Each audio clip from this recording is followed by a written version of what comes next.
Hello friends, के are classes में आप सबों का स्वागत है। आज मैं मैथ से क्लास 9th के लिए एक और लेसन लेके उपस्थित हूँ।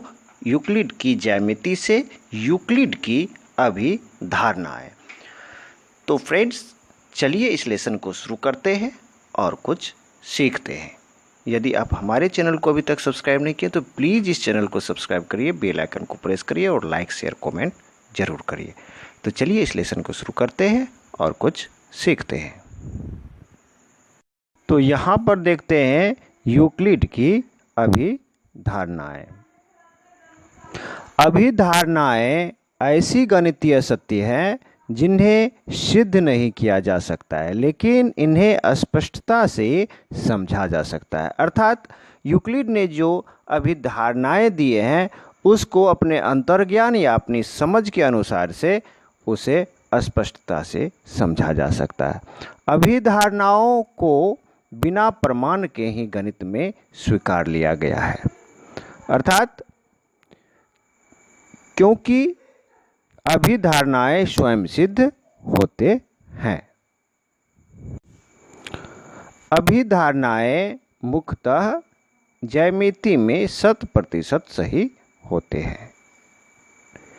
इन्हें ज्यामितीय अभिधारणा भी कहा जाता है। अर्थात जो यूक्लिड की अभिधारणाएं हैं वे 100% ज्यामिति में प्रयोग किए जाते हैं। और चलिए इसके मुख्य बिंदु को देखते हैं। अभिधारणा यूक्लिड की कल्पनाएं थी। अर्थात जो भी यूक्लिड ने अभिधारणाएं लिखी है या बताया गया है यूक्लिड के द्वारा, वह यूक्लिड की कल्पनाएं थी।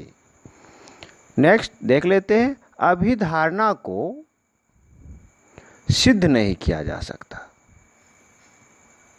जिस तरह से हम लोग और पीछे भी लेसन पढ़े हैं अभिगृहित, तो अभिगृहित को भी सिद्ध नहीं किया जा सकता है, क्योंकि अभिगृहित भी स्वयं सिद्ध होते हैं।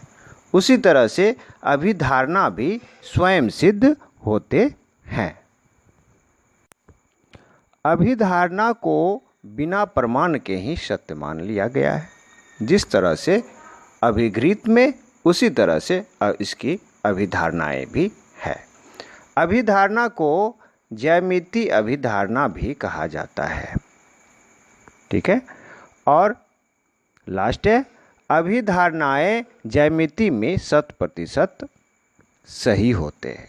अर्थात जब हम ज्यामिति का बात करें तो ज्यामिति में अभिधारणाएं 100% सही होते हैं। इसीलिए अभिधारणाएं को ज्यामितीय अभिधारणा भी कहते हैं। यहाँ पर हम देख लेते हैं यूक्लिड की अभिधारणाएं। तो पहली अवधारणा को हम यहाँ पर देख लेते हैं। तो पहली अभिधारणा यूक्लिड की है कि एक बिंदु से एक अन्य बिंदु तक एक सीधी रेखा खींची जा सकती है। तो चलिए इसको समझते हैं। एक बिंदु से एक अन्य बिंदु तक एक सीधी रेखा खींची जा सकती है। तो चलिए इसको थोड़ा सा समझते हैं। अब देखिए, यहाँ पर ए एक बिंदु है और बी भी एक बिंदु है। तो एक बिंदु और एक अन्य बिंदु, यहाँ देखिए एक सीधी रेखा खींची जा सकती है। ये यूक्लिड की अभिधारणा पहली अवधारणा है। तो चलिए यहाँ पर देख लेते हैं आगे देख लेते हैं। इसमें यह अभिधारणा हमें बताती है कि दो भिन्न बिंदुओं से होकर कम से कम एक रेखा अवश्य खींची जा सकती है। तो दो बिंदु है, एक बिंदु यहाँ हो गया, एक बिंदु यहाँ हो गया। तो दो बिंदु से होकर के एक सीधी रेखा खींची जा सकती है। ठीक है। यूक्लिड द्वारा यह बार बार कल्पना की गई है कि दो भिन्न बिंदुओं से होकर अद्वितीय रेखा खींची। अद्वितीय का अर्थ है, अ का अर्थ होता है नहीं, अद्वितीय का अर्थ होता है दूसरा। अर्थात दूसरी रेखा खींची नहीं जा सकती है।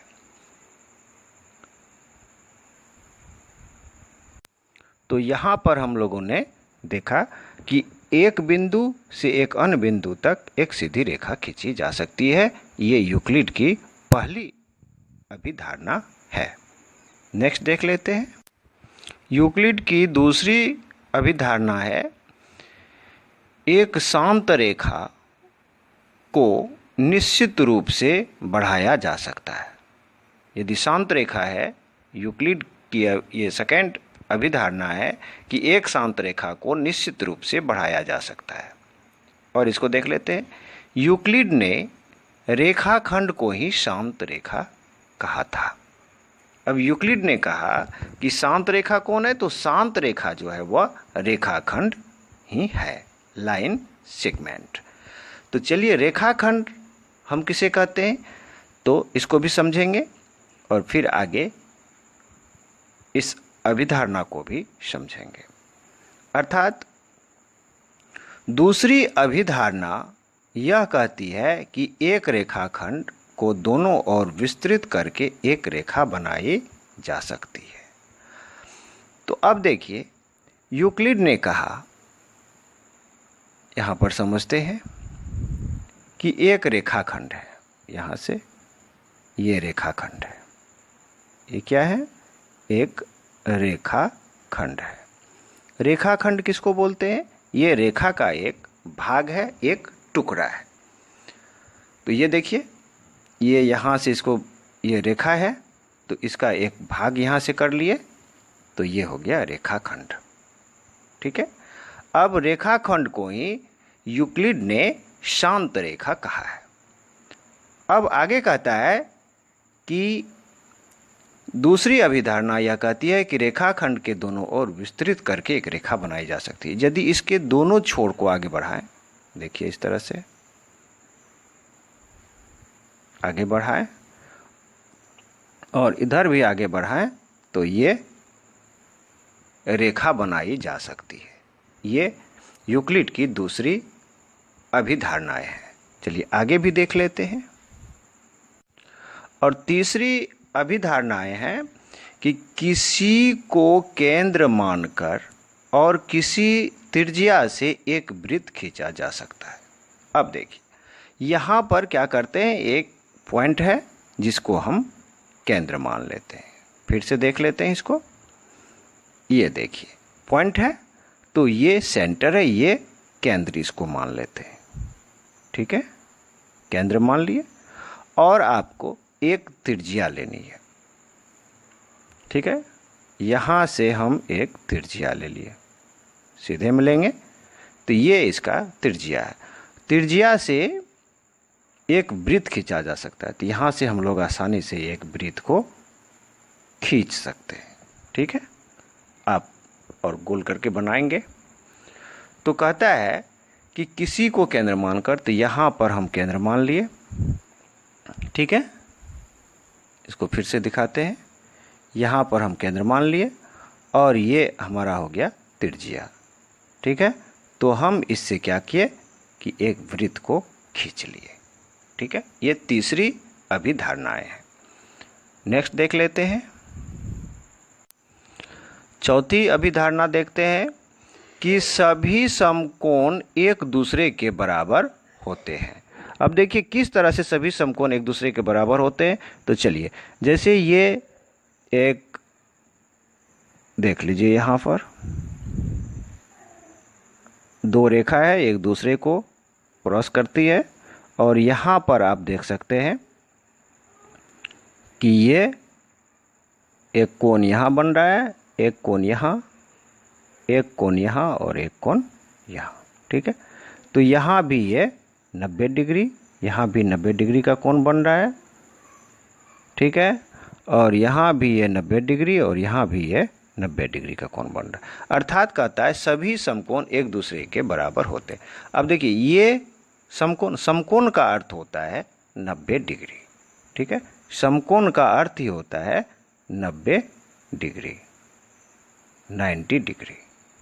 समकोण जैसे ही हुआ तो हम समझेंगे 90 डिग्री।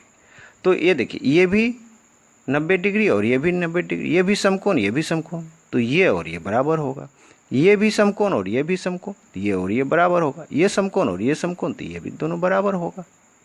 क्योंकि सभी 90 डिग्री है। तो इसीलिए ये चौथी अभिधारणा है कि सभी समकोण एक दूसरे के बराबर होते हैं। नेक्स्ट देख लेते हैं कि दो रेखाएं, एक रेखा हम यहाँ खींच लेते हैं, देखिए, और दूसरी रेखा यहाँ खींच लेते हैं और एक रेखा इस पर गिरती है। देखिए ये रेखा यहाँ पर गिर गई। तब क्या होता है, इसका जो अंतः कोण है इसको देख लेते हैं। तो एक कोण यहाँ लेफ्ट साइड में अंतः कोण, एक यहाँ, और राइट साइड में देख लेते हैं, एक कोण यहाँ और एक कोण यहाँ। राइट साइड में भी दो अंतः कोण और लेफ्ट साइड में भी दो अंतः कोण। अब कहता है जिधर दो समकोण से छोटा हो जाए। तो यहां पर देखते हैं ये कोण जो है, आपको बताते हैं, ये जो कोण है आपका, ये क्या है, ये 90 डिग्री से छोटा है।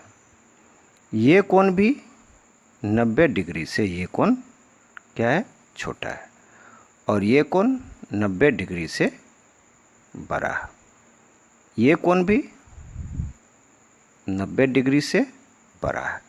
अर्थात लेफ्ट साइड का जो दोनों अंतःकोण है, ये दोनों, ठीक है, ये दो समकोण से छोटा है। देखिए ये जो है, क्योंकि ये भी 90 डिग्री से छोटा कोण है, ये भी 90 डिग्री से छोटा, इसीलिए ये दो समकोण से छोटा, 180 डिग्री से ये छोटा हो जाएगा। तो कहता है यदि दो समकोण से छोटा हो तो ये दोनों रेखा को यदि आगे बढ़ाएंगे, देखिए इसको आगे बढ़ा रहे और इसको भी आगे बढ़ाएंगे, तो ये निश्चित रूप से आगे बढ़ाए जाने पर एक दूसरे से मिलती है और यह दो समकोण से कम होता है। तो ये जो है, ये दोनों अंतःकोण दो समकोण से कम हो गया, और इधर यदि हम दोनों लाइन को आगे बढ़ाएंगे तो ये निश्चित रूप से एक दूसरे को काटती है। यहाँ पर हम लोग देख लिए। तो ये था यूक्लिड की 5वीं और अंतिम अभिधारणा है। तो चलिए यहाँ पर हम देख लेते हैं। तो हम लोगों ने देखा ये यूक्लिड के 5 अभिधारणाएं को। तो यदि आपको ये लेसन अच्छा लगे तो प्लीज़ इस चैनल को सब्सक्राइब करिए और लाइक शेयर कमेंट जरूर करिए। बहुत बहुत धन्यवाद।